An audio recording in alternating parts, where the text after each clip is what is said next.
J'aimerais, avant de commencer, simplement vous aviser que le sujet que je vais essayer de traiter, au moins partiellement ce soir, est un sujet relativement novateur et, à ce titre, il a perdu en précision ce qu'il a gagné en popularité. Je parle surtout de la résidence. La vieillesse aussi a connu des avatars dans sa définition et je vais commencer par... excusez-moi. Voilà, la vieillesse connaît des définitions qui sont variées. En premier, nous connaissons M. Charles de Gaulle qui, du haut de sa grandeur toute militaire, affirmait avec certitude que la vieillesse est un naufrage. Si je vous vois tous et toutes ici, je dirais qu'il s'est probablement trompé.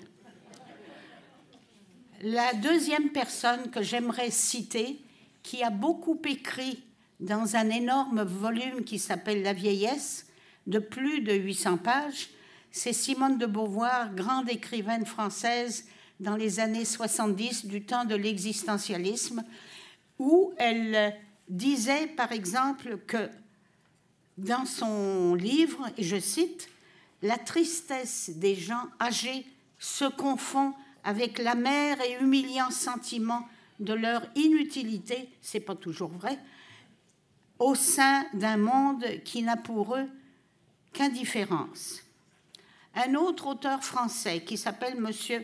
Alfred Sauvet, dans un rapport de la Commission d'études des problèmes de la vieillesse, affirme, et je cite, que politiquement et psychologiquement, le vieillissement se traduit par un conservatisme, l'attachement aux habitudes, le défaut de mobilité et l'inadaptation à l'évolution du monde actuel.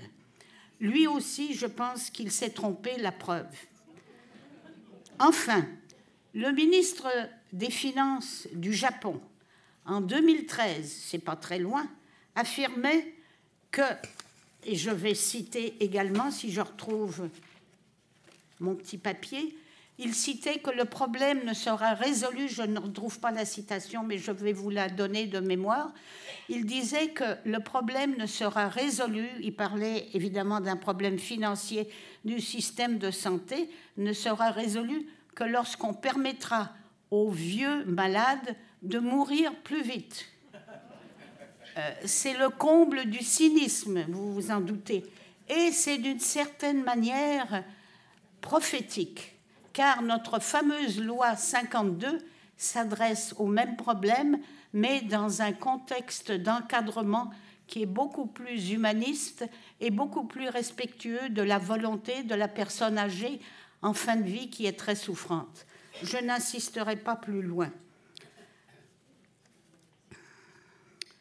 La majorité des médecins vont considérer que la vieillesse se traduit par la perte progressive de nombreuses fonctionnalités, qu'il s'agisse des capacités sensorielles, qu'il s'agisse de la mobilité et d'une érosion également très progressive des fonctions cognitives et de l'élan vital.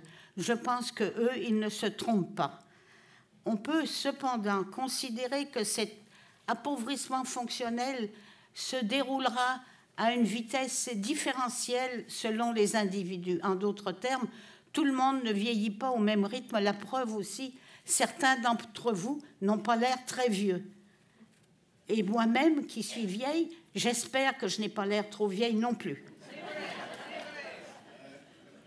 Alors, j'aimerais donc, à ce moment-ci, affirmer qu'on pourra distinguer les jeunes vieux des vieux vieux. À noter toutefois que l'environnement, que l'éducation, que le niveau socio-économique sont associés à une vieillesse plus progressive dans son rythme. Ainsi, nous savons tous que les personnes qui vivent à Montréal dans les quartiers les plus défavorisés ont une longévité de 9 ans inférieure à celle des personnes qui vivent dans les quartiers plus riches et plus favorisés. C'est la preuve d'une certaine un certain manque d'équité dans la vie publique. On n'y peut rien, mais on peut toujours considérer que cet aspect des choses mérite justement considération. Nous arrivons maintenant peut-être au sujet de notre présentation, qui est la résilience. La clé de la présentation, c'est est-ce que la résilience peut s'appliquer à la vieillesse? Je commencerai par parler de résilience. Qu'est-ce que la résilience? Tout d'abord, si vous cherchez dans le dictionnaire, que ce soit le Robert, que ce soit le dictionnaire multi, vous trouverez une définition qui n'a rien à voir avec la psychologie, qui est une définition qui concerne les matériaux et plus particulièrement les métaux qui ont du carbone dans leur composition. Cette résilience des métaux est représentée par la qualité de rebondissement de ces mêmes matériaux lorsqu'on imprime un traumatisme ou un coup. Autrement dit, l'acier qui contient du carbone, comme chacun sait, vous pouvez le frapper et il aura tendance à retrouver sa forme antérieure. À noter qu'aucun des dictionnaires que j'ai consultés ne parle de la résilience dans le monde psychologique. Or, nous savons tous depuis quelques années que la résilience a été présentée à de multiples reprises par des personnes variées, dont les exemples vous sont, j'espère, assez bien connus. Tout le monde connaît M. Boris Cyrulnik, qui, dans certains de ses livres, nous a présenté une description particulièrement bouleversante de son enfance fracassée par la guerre au moment de l'occupation allemande, enfance fracassée aussi par l'incompréhension d'un grand nombre de personnes après que la guerre eût été terminée et qu'il essayait, lui, de raconter ce qu'il avait connu. Ce qu'il a connu est absolument invraisemblable. Lorsqu'il avait 6 ans, alors que déjà il avait été confié par sa mère qui a été déportée en camp de concentration, la veille de sa déportation, sentant que les choses allaient arriver, elle a confié son enfant à l'assistance publique et au moment de ses 6 ans, M. Cyrulnik résidait dans une école où il était hébergé, tout en ne sachant pas, bien sûr, qu'il était juif. Donc, il se réveille en pleine nuit, entouré de personnes revolver au poing et porteurs de lunettes noires qui étaient venus l'arrêter pour le condamner à la déportation. Il faut croire qu'il avait une certaine chance parce que quelque temps après, alors qu'il était dans une synagogue en attente d'être déporté, une infirmière qui était à l'extérieur de la synagogue lui fait signe et lui dit « Viens ici » et puis rentre sous ce matelas. Elle soulève le matelas et puis elle lui dit « Glisse-toi sous le matelas, ne respire pas trop fort, ne pleure pas parce qu'il y a quelqu'un qui surveille et qui va t'emmener dans l'autobus qui attend. » Or, le matelas servait de lit à une pauvre femme qui agonisait et qui était en train de mourir suite à un traumatisme abdominal par une crosse de fusil. Elle avait une rupture de rate, elle était en hémorragie interne, elle agonisait et Boris Cyrulnik a été donc invité à se glisser sous le matelas pour échapper à la déportation. Et c'est ce qui est arrivé. Apparemment, dans ses souvenirs, dont il ne garantit pas l'authenticité, un soldat allemand s'est approché, a soulevé le matelas, l'aurait vu et aurait continué son chemin. Et il rapporte ce souvenir tout en ne sachant pas s'il l'avait inventé après coup ou si effectivement c'était la preuve qu'un soldat allemand pouvait à certains moments connaître une certaine manifestation de compassion. Quoi qu'il en soit, il a connu par la suite beaucoup de foyers d'accueil multiples où sa vie a été difficile parce que ces multiples foyers, il ne pouvait s'y attacher de façon valide et valable et très rapidement, il devait changer de foyer et connaître de nouveaux attachements. Malgré ces épreuves, et là je vais le citer, parce que c'est assez explicite.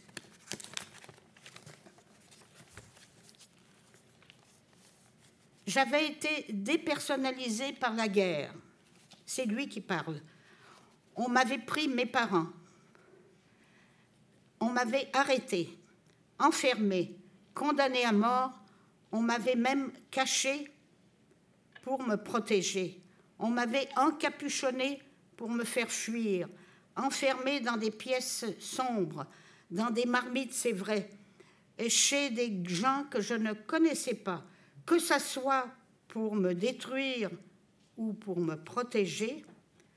Je n'étais pas maître de ma vie. En défiant la mort, je me repersonnalisais. Je dois dire, pour que vous compreniez le dernier membre de cette phrase, que suite à tous ces événements où il a survécu, il avait pour habitude de se prouver à lui-même qu'il pouvait défier la mort. Ainsi, il se laissait tomber des arbres dont il escaladait de manière à se déplacer vers les branches les plus périphériques et il se laissait tomber. Et de ce fait, évidemment, il ne s'est jamais blessé, semble-t-il, et il se sentait courageux et ayant vaincu la mort. Donc, ça explique, je n'étais pas maître de ma vie, en défiant la mort, je me repersonnalisais. Et toujours, Boris Cyrulnik nous parle de résilience. On parlera de résilience, l'évolution fréquente, penser et permet de penser que le coping n'est pas la résilience. Le coping consiste à affronter l'épreuve au moment où elle se produit. L'enfant défie le malheur avec sa petite personnalité déjà construite. Il combat ce qui est autour de lui avec ce qui est en lui. On parlera de résistance beaucoup plus tard, dans l'après-coup, quand l'enfant devra affronter dans sa mémoire la représentation de ce qu'il a subi. Le coping est dans la synchronie, dans le présent. La résilience est dans la diachronie, c'est-à-dire son contraire. On fait face à l'épreuve avec ce qu'on est à ce moment-là. Plus tard, quand on y repense, on cherche à comprendre ce qui s'est passé pour ne plus être confus, pour maîtriser la représentation. On inscrit l'événement tragique dans un récit de soi pour lui donner sens et reprendre un nouveau chemin de vie. Alors seulement, on pourra parler de résilience. Je pense que ces deux extraits d'un livre extraordinaire qui s'appelle « Sauve-toi, la vie t'appelle » de Boris Cyrulnik, où il nous raconte toutes ces épreuves avec un petit peu de philosophie autour de la résilience. Je pense que c'est un livre pour ceux qui sont intéressés à la résilience qu'on devrait lire, parce que c'est écrit dans une langue qui est très prenante et convaincante. Une autre personnalité particulièrement marquante est celle de Stanislas Tomkiewicz. Est-ce que certains le connaissent? Qui était un enfant juif et polonais qui a connu le ghetto à Varsovie, qui s'en est échappé, qui a connu les camps de travail, les camps de concentration. Il a fini par en sortir après l'arrivée des Américains. Il a subi des épreuves mortelles après sa libération, telles que le typhus exanthematique, qui est une maladie contagieuse véhiculée par les poux, comme chacun sait. Il a été dans le coma pendant 3 jours. Il a eu par la suite de la tuberculose.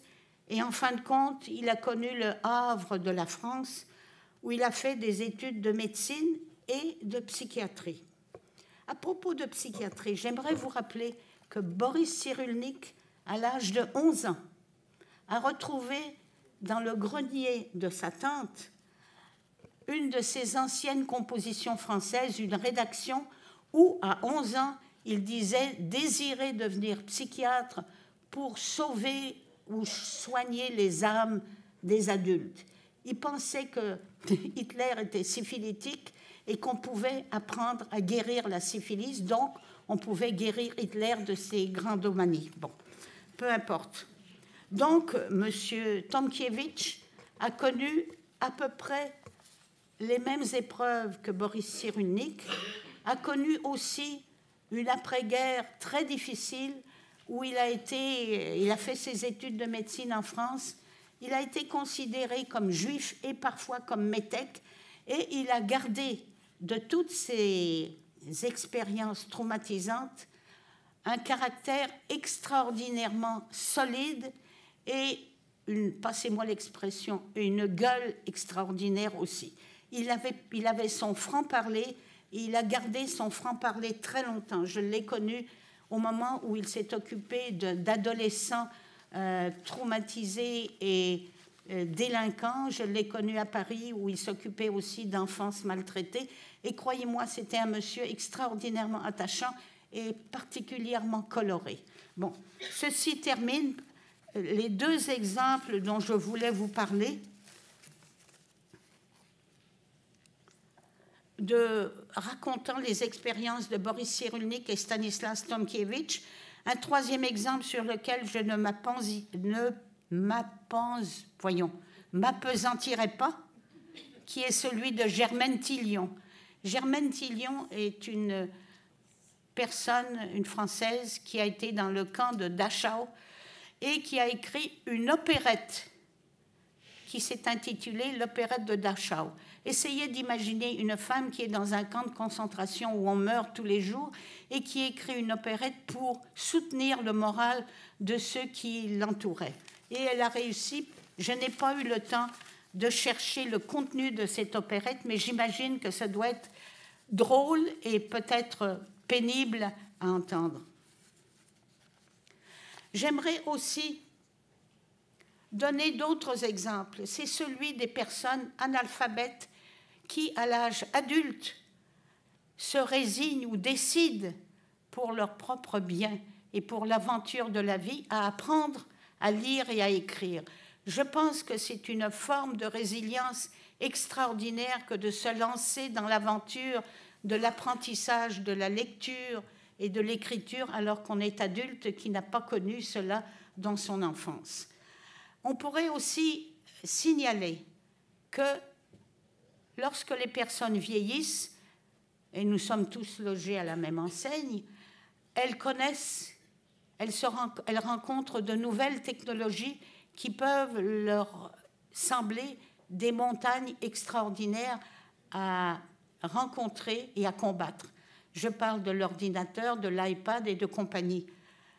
Au lieu de penser que celle-ci représente des obstacles insurmontables, je pense que nous pouvons tous, pour ceux qui ne maîtrisent pas ces outils électroniques, nous pouvons tous considérer que c'est une preuve de résilience et une expérience enrichissante que d'arriver à maîtriser, tout au moins partiellement, ces instruments et à connaître un monde qui est nouveau pour ceux qui ne l'ont pas encore connu.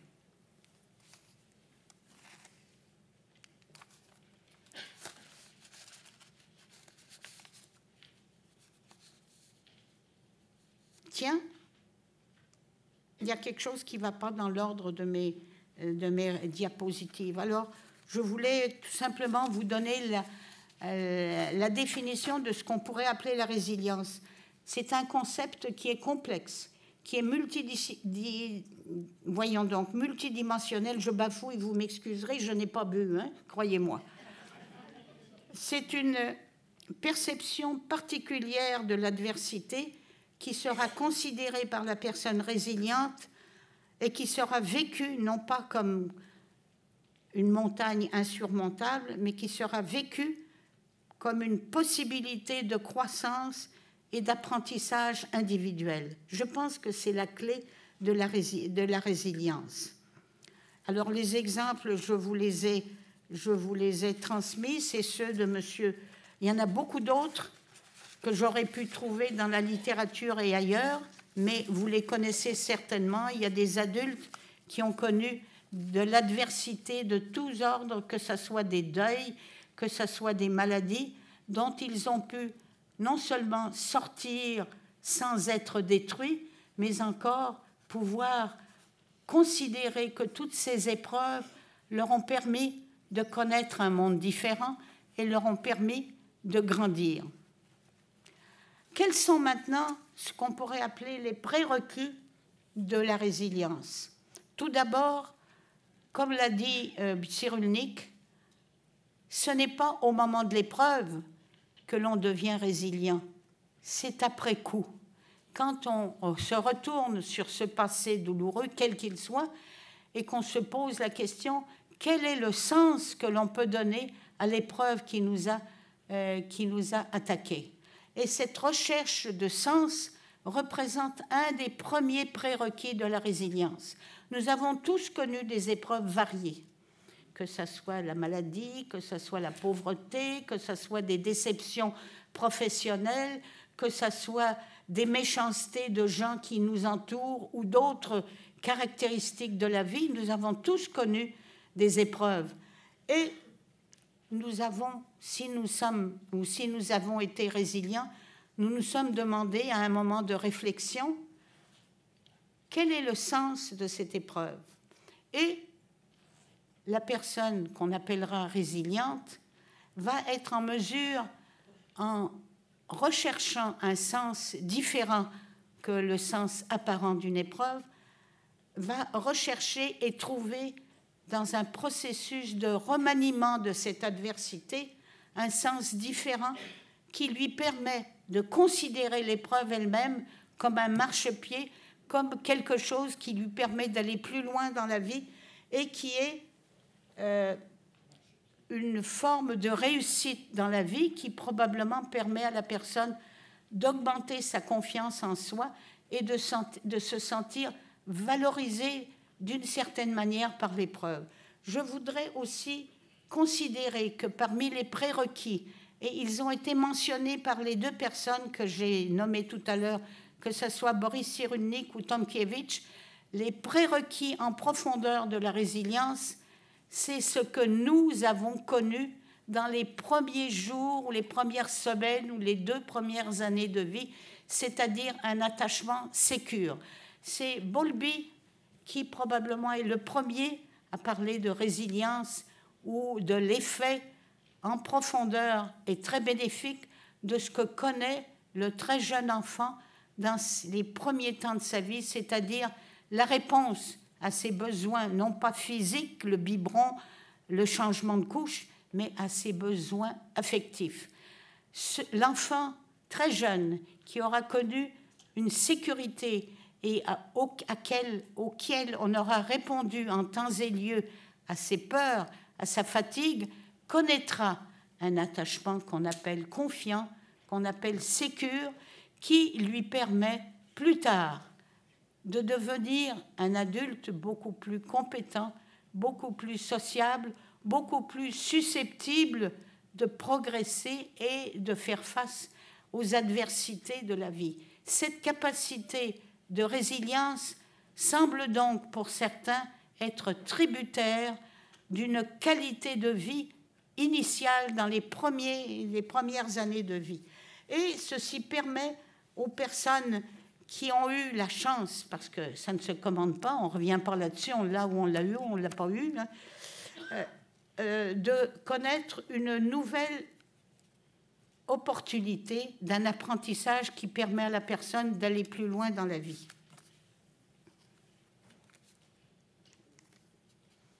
Quels sont maintenant, nous avons vu les prérequis, il pourrait y en avoir d'autres, je ne suis pas spécialiste de la résilience, c'est la première fois que je m'occupe de ce concept et j'ai trouvé ça tellement stimulant et tellement jeune comme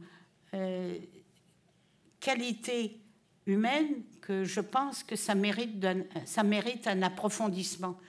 Alors maintenant, quelles pourraient être les origines réelles de la capacité d'avoir de la résilience? Tout d'abord, c'est une tendance innée vers l'optimisme.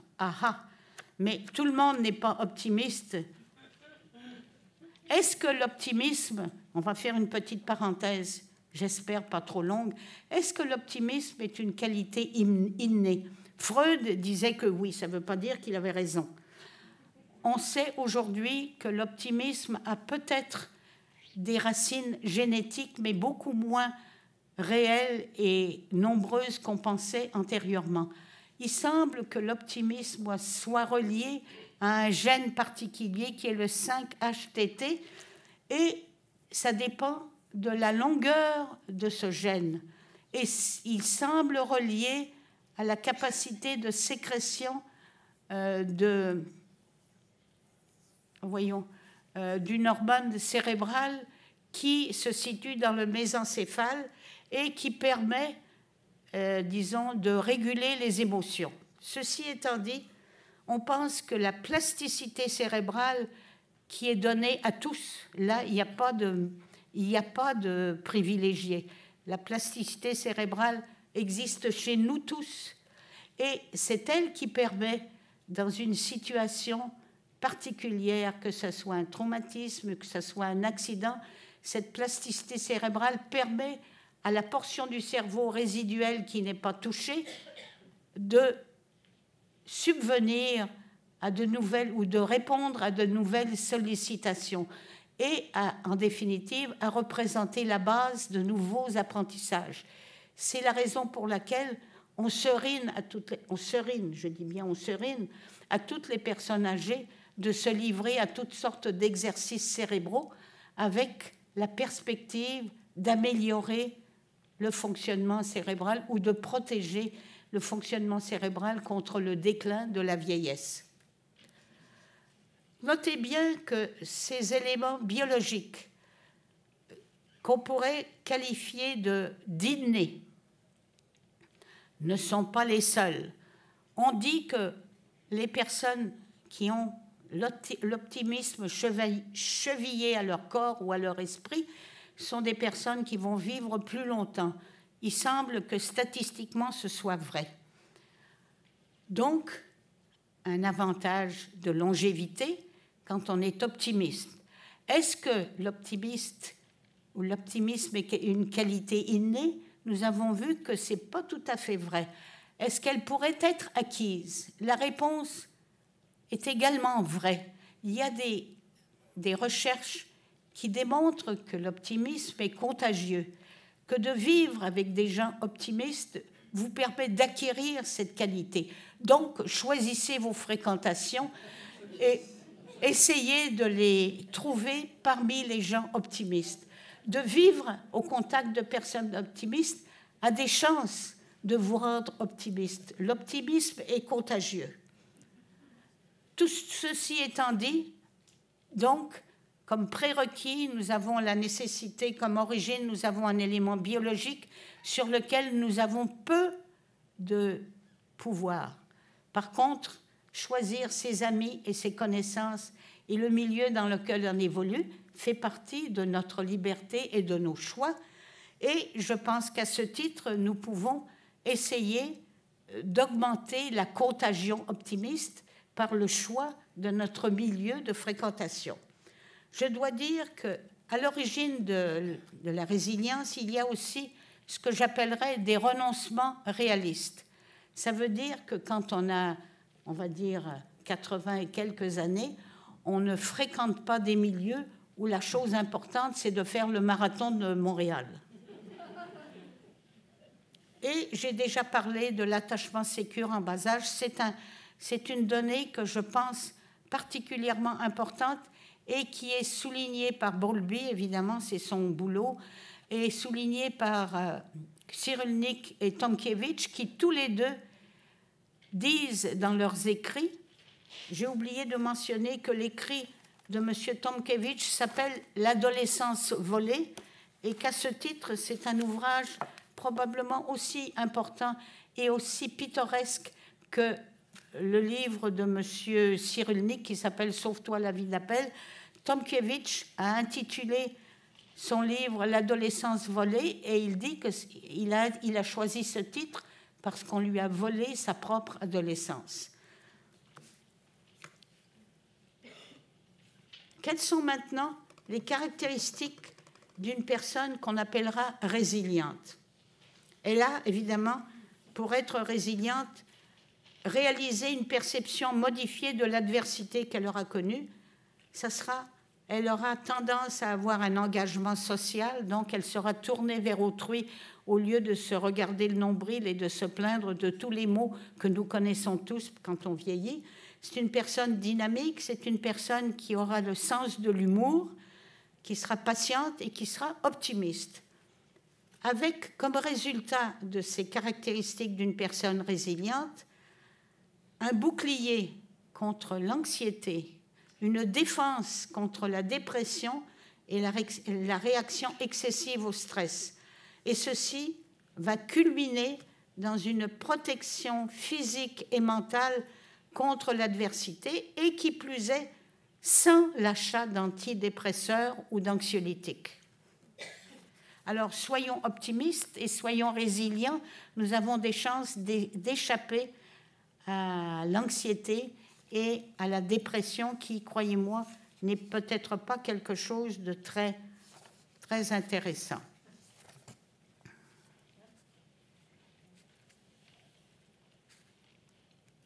Ah ah.